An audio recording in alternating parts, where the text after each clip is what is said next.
За сайн бацгаана уу бүгдээрээ шинэ бичлэгээр уулзж байгаад маш баяртай байна. Өнөөдрийн онцлог кино бол миний хувьд хамгийн сэтгэлд хоногссон кинонуудын нэг. Энэ кино нь 2008 он 56 настай байсан чудуусан нэг хитгээд 8 настай охиныг нийтийн 0-д онц хэрцгийгээр хүчинсэн хэрэг буюу одоо бодит явлаас идүүлсэн кино. Мэдхгүй хүмүүс ч өрнөдөө цөөхөндөө тухайд иймэр гарч исэн гэдгийг мэдхгүй энэ киног нь би эхлээ үзсэн.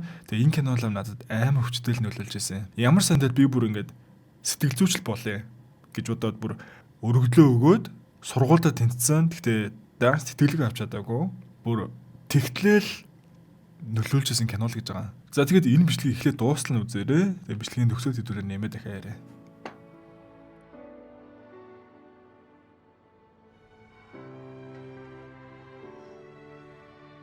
Бүх юм амгалан тайван, дуу чимээ баг жижигхэн хотод амьдрах суван. Тэрээр 8 настай ба Кокомон хөгөлцийн кинонд маш их дуртай. Сэргэлэн цаваа ухаалаг охин. Өдөр болгон шахуу үйлдвэрт хөлсөө асгарч хичээнгүй ажиллах түүний аав. Найзаагаа хамтар алхаж байгаа энэ хүн бол харин ээж нь. Мөн жирэмсэн болоо хэдхэн сартай байгаа аахгүй юу? Эднийг тийм баян сатгалан бичгэлээ хоёр идэхгүй арай хоосоо онцохгүй ийм л нэг гэр бүл байгаа. Нэгэн өглөө охин нь жаахан хоцрос хийгээл хичээлдээ гарах ба гадааш бороо орж таардаг. Уг нь гэрээсээ сургууль хүртэл хурдан алхвал 10 минутын зайтай. Ээж нь дүт зам нарийн гудмаар явуулгүй төв замаа дагаж яваараа гэсээр л гаргаж өгнө. Бус өдрийн л адил энгийн л үргэлжилж байсан өглөө. Сургуулийн барааж харагдан хүрдгийн даваан дээр нэгэн ажуушээ зам хаан зогсгон тэр. Яасан хөөхөн шүхэртэй ахтайгаа шүхрээ хуваалцаа ажилгна. Үүний дараахан хэсэг дээр сууганы урагцсан шүхэр газар хөвтөн хүн амир хогийн амбар гэмээр газар хагас өглөөд байдалтай арайхийн уц руугаа гараа сунгана. Энгийн ажил дээр байх аав цагдаагаас дуудлага ирдэг. Юу болсныг бүрэн ойлгох цаг байхгүй эмнэлэг дээр яаран иртэл би энэ битүү цуснд бодогдсон суваа ухаангүй хөвтөж. Охин нь хэрцгийгээр хүчрхийлүүлсэн байгаа нь. Эцэг их нь уйл суух цөхөөгүй. Асран хамгаалагчид нь яараатай зөвшөөрөөд бушуу хагалгаанд орохгүй бол охин үхэж авилтаа байгаа. Шулуун гэж зурагдсан. Цаашид нэмэлт эмнэлгийн төхөөрөмжгүйгээр хүндрэх шээгч боломжгүй гэх мэт үнэхээр хэцүү зүйлүүдийг сонсноо. Гайхамшиг тохион амь гарсан ч гэлээ үүнээс цааш хөгжлийн бэрхшээлтэй болсон л гэсэн үг. Өөрөөсөө буруулгээд охин руугаа ихцэлж шарч чадахгүй. Охин аав ээжигээ ажилдаа завгүй байгаа байх гээд өөрөө шууд цагдаа руу залгасан гэдгийг сонсоод ёстой амьсгалах ч хэцүү. 아빠야, 잘 샀네. 엄마야, 아빠야. 바쁠 것 같고. 그냥 112로 전화할까?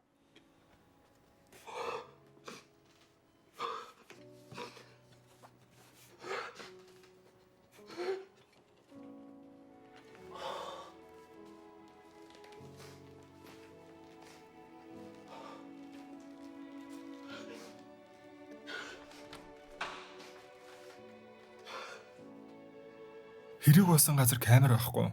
Тэгээ хурууны хээ гэх мэт зүйлсээр хид хідэн сэжигтэй ил болсон ч яг хэрэгтэн тодорхой биш.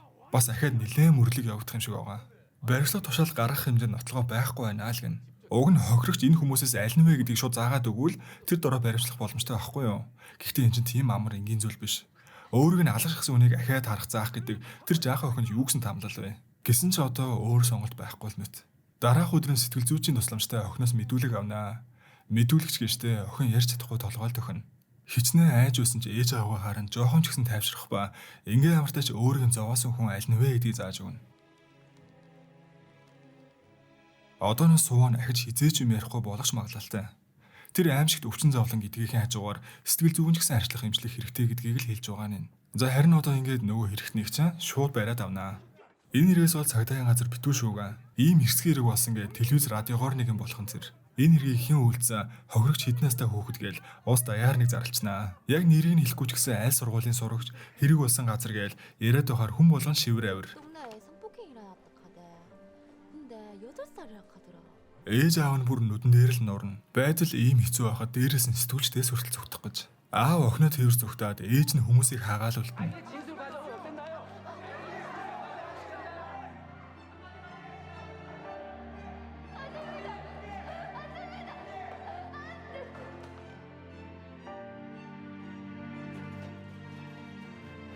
Би ямар нэг зүйл буруу хийсэн мүү гэж ойлгох охин. Аав нь охиндоо тусалж ийн гэж бодсон ч эсвэргээрээ охин нь бүрч илүү паникнд орж олигтой амьсгалж чадхаа болдог.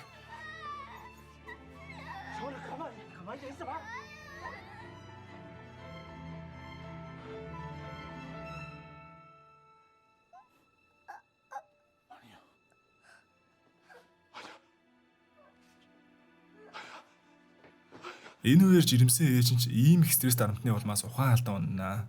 Сая хүчтэй шоконд орсон охин одоо аавтайгаа ярих нь битэл ихслээ харч чадахгүй. Трама үүсэт эхэлж байгаа л энэ. Ингээ эцэст нь бүр баларчгаасаа өмнө өнөө сэтгэл зүйч рүү ярихаар болж байгаа. Аав нь охиныхоо сэтгэлийг өөдөнд татчих гээл хөөрхий уучраа болохгүй ирвэг дэрвэхээр л нэгэн болноо.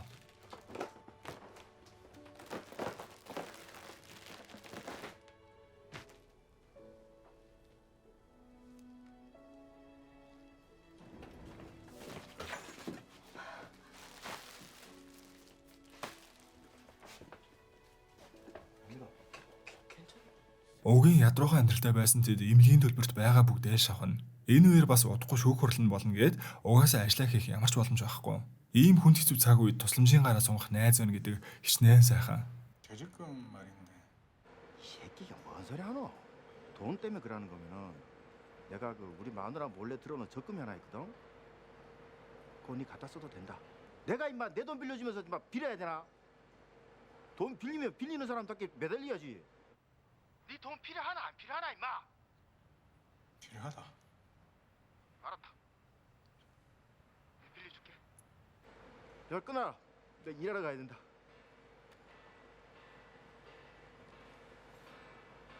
Ийм хэцүү зүйл тохиолдсон найзаагаа бодох төдийдл сэтгэл хэмтрээд их хэцүү. Энэ гэр бүлэл манай хоёрыг үнэхээр тойлж байгаа.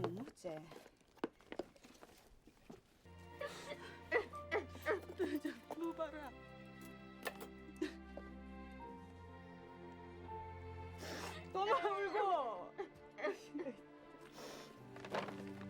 이거 뭐 빨래가?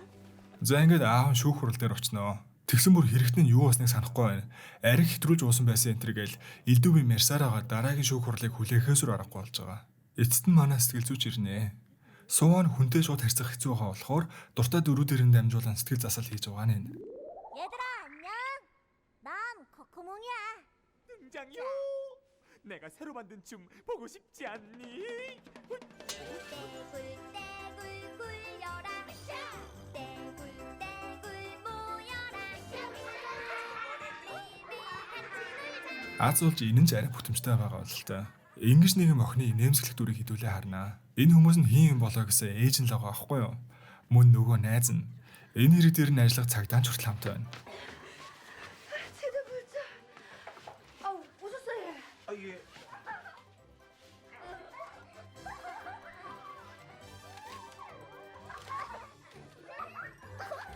Ийм хэцүү зүйлтэй тулгарсан хүүхэд өөрөө инээж хөөрч хөлсөө гартал тоглож ижил сэтгэлээ нэнэ гэн.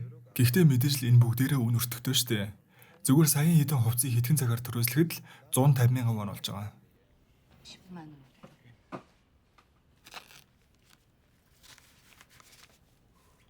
Нэг ширхгийг өдрөө төрөөслөхөд 70,000, 7 хоногоор 350,000 гээл үнэ нь явж өгнө. Эвидээ аавч дийлэхгүй болохоор лизинг ч юм уу зээлийн боломж байгаа юу л гэж ичмөөрөө асуудаг.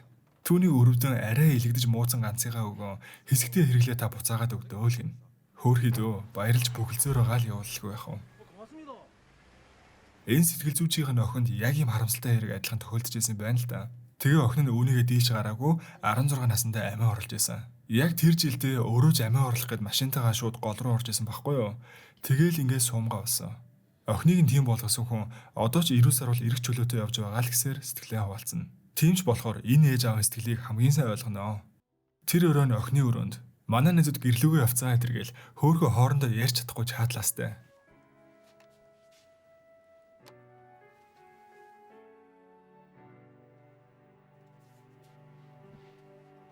Бүх зүйл хүн дээр тусаад охин нь огт юм яриа болцсон.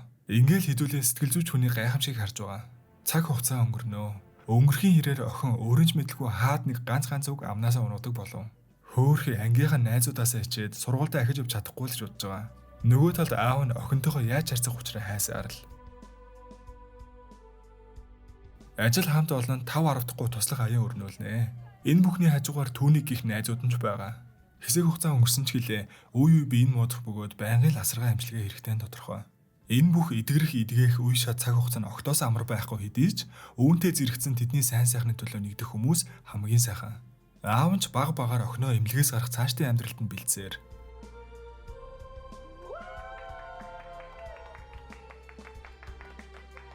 Ингээ гарах цаг нь болсон ч яг бодит амьдралтай нүр тулгаас айлгүй яах вэ?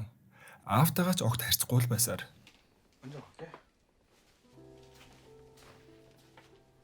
Өнөөх замаараа ахиа явхад шууд л тэр өдрийг санаж амьсгаанч төгжигдээд их хэцүү. Ингээд арай гэж гэртээ иртэл харин байдал арай дээртэн. Түүнийг санаж хүлээсэн сайн сайхны хүсэх хүмүүсийн үлдээсэн зураг захианууд тэдний өгтөн авах нь тэр. Гэрийг нь ч толидлон цэвэрлцэн. Суунтай хамт хичээлдээ явсан бол ийм зүйл болохгүй байсан даа гэж уйлаад ийм их сайн хүмүүс эргэн тойронд нь зөндөө байгааг мэдэрнэ.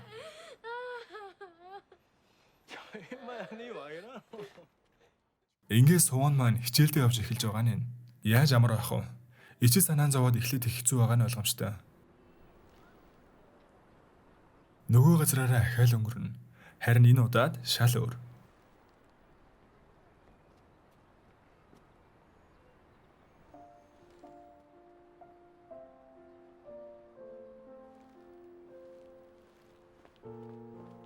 Аав нь багштай нь уулзаа аавын хуваар санаа зовж гуйх зүйл ганц өрөөр дуусах штэ. 다시 인사드려 오겠습니다.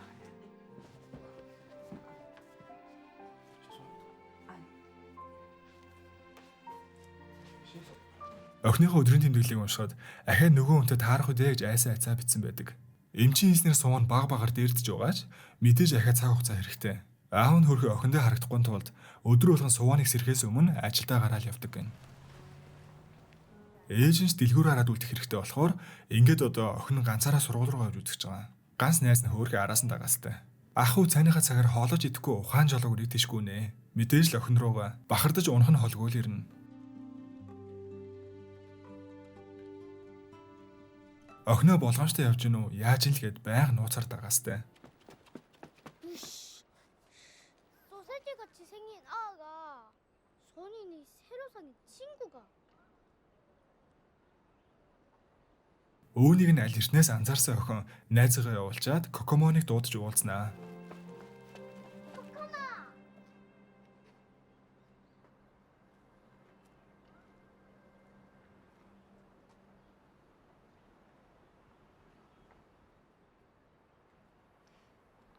아빠야 아까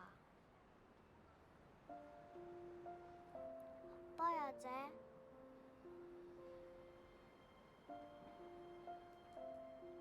대답해라.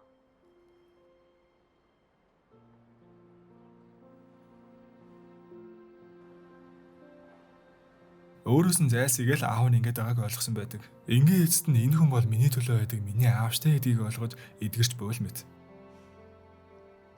덥제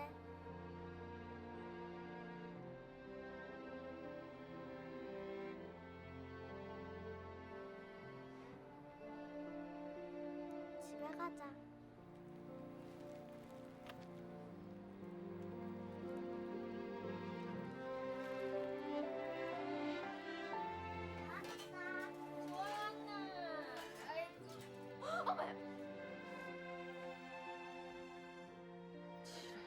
지랄해. 니 여기서 뭐하러?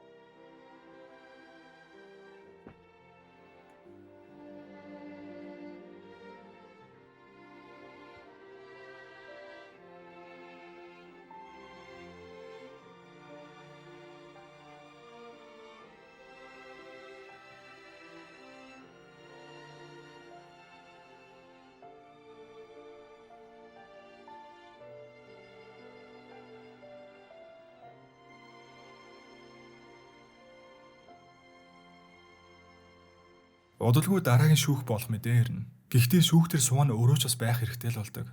Хэрхэн нь энэ хэрийг үйлснээ санахгүй байна л гэдэг байгаа. Тэр чигээрээ зүтгээд дээрэс нь чин сэтгэлээсээ гимсэн мэт харагдвал аавах ял нь нэлээд бага болчих боломжтой байхгүй юу? Охин нь ирээд нэмж мэдүүлэг өгөөд энэ нь санааны үүрэг биш ээ гэдгийг батлах хэрэгтэй л болж байгаа. Гэхдээ энэ нь нэг удаа өхөөс ирсэн хүүхдийг ахиад алж байна л гэсэн үг. Нөгөөх нь наанаа санахгүй байгааг худлаа гимшээд байгаа юм шиг. Хоорондоо эвтэйх уучраа болчих. Би хизээ нэг өдөр эндээс гарна штэ энтер гэж баг сүрдүүлээд байгаа мó хаашаа. Охин нь 20 нас ч хүрээгүй байхад нөгөө муухай амтны шоронгоос гарах үе гэж бодхоос л дотор харцсан. Ингээ сонголт байсангүй суун шүүх хуралд оролцохоор л болно. Нөгөө л хэцүү асуултуудаа асууна. Энэ хүн мөн үү энтергээл амьдын там байсан. Хэрэгтний өмөөлөгч нь охиноос асууж байгаа хандлага эдэр нь ямар том хүнээс асууж байгаа юм штэ. Энд чинь жаахан хөвгт штэ. Нөгөөх нь нэх худлаа ёс зүйтэй амцаа. Би үнэхээр санахгүй байна. Хэрвээ энэ бүхэн үнэн бол би өөхөх ялтай л гэж гэмшээл. Одоо угаасаа нотлох баримтууд хангалттай болохоор энэ хэрэг нь санаатаа юу санаандаг юу гэдэг л үлдээд байгаа. Үүнээсээ хамаарч ялын хугацаа шийдэгдэнэ. Ингээ эцэст нь хэрэгтэй архинаас хамааралтай нь үнэ. Уг хэргийн үеэр ухаангүй байсныг харгалзан үзэж 12 жил хорих ялаар ялж байгаа нь. Энэ араацсан охин нойлогтой насан турш төлөвшөөжгүй байгаа шоронгоос гарч чөлөөтэй болно гэсэн үг. Цөхрөнгөө барсан ээж аав энэхүү агшинд үзийн хаталт уур хурсалдоо дийлдэн аав нь түүнийг алаад өөрөө шоронд орчих ил гэж бодно. Гэвч суваанд хин хүнээс илүү аав л хэрэгтэй шүү дээ.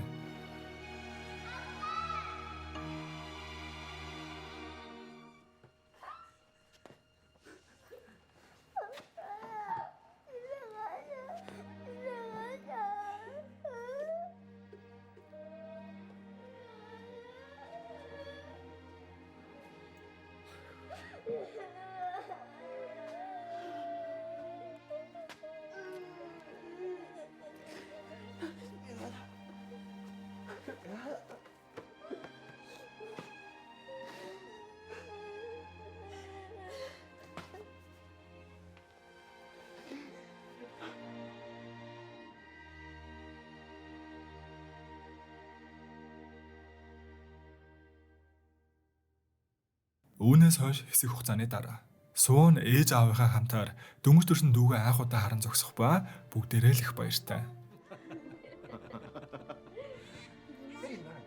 Хамгийн ихээр ганцаарсан хүн хамгийн сайхан сэтгэлтэй, хамгийн их гүнгэлсэн хүн хамгийн сайхнаар нэмсгэлнэ. Яагаад гэвэл өөрсдийн мэдэрснийг нь өөр хинч бити адилхан мэдрээс ээж үздэг учраас. Киноны төгсгөл Сууны нүүрэн дээрх сорвын арилсан харагдах ба дүүгээ өхөөртөө эрхлүүлж буугаар кино маань дуусна.